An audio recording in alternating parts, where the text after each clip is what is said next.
to do this. I don't really have much acting ability. I'm not so sure. I mean, I was pretty good at drama in high school, but I wouldn't consider that being a real thing.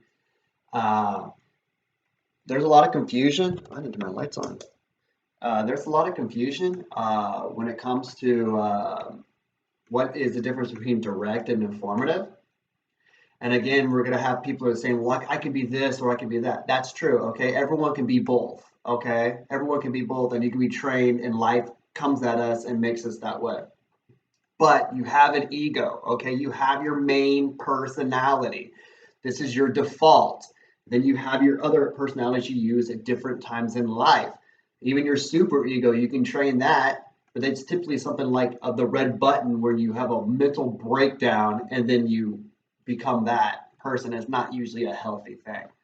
Okay, so yes, the mind is very complex. It's not so simple to say, hey, you got four cognitive functions, two ways of interacting with people, one temperament, and then you're done. Humans are very complex. They have a lot of different depth and growth potential. And so when we're talking about what is direct, what is informative, this is how we interact in a different way. Um, a direct type will use the illustration of the milk in the refrigerator. That seems to be the go-to for most people when we're trying to discuss this. A direct type will open the refrigerator, look inside, see that there is no milk. Okay? This is where the commanding thing comes in and where they're going to be direct with the person in the house they're communicating with. Hey, you need to buy more milk. That's one way they can do it. Or if they want to take the responsibility themselves, they can be saying, hey, I'm going to buy more milk.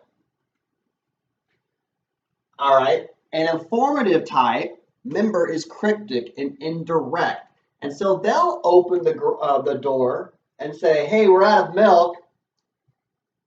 What do you think about that? They didn't really give any kind of conclusive answer. It's like, hey, we're out of milk. Let's have a conversation about milk, and the fact that we don't have any. Okay. Or an informative type will add a story to it. Hey, we're out of milk. The kids have school tomorrow, and so they'll need milk to drink with breakfast or eat with their cereal. Okay, extra information is not really important to this scenario of getting more milk.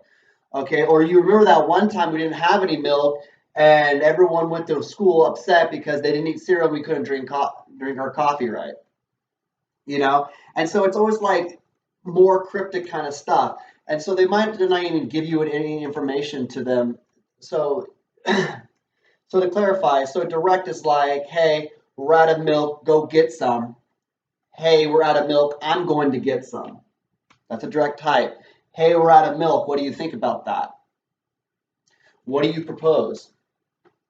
Hey, you remember that one time we ran out of milk and we couldn't eat cereal the next morning? Yeah, the kids got school tomorrow. Remember that? This is informative. This is around about, beat around the bush. Hey, I want you to come to your own conclusion about what needs to happen. A direct person is, hey, I want to give you this conclusion of what's going to happen. Okay? Roundabout, bossy. I hope that helps in this sense.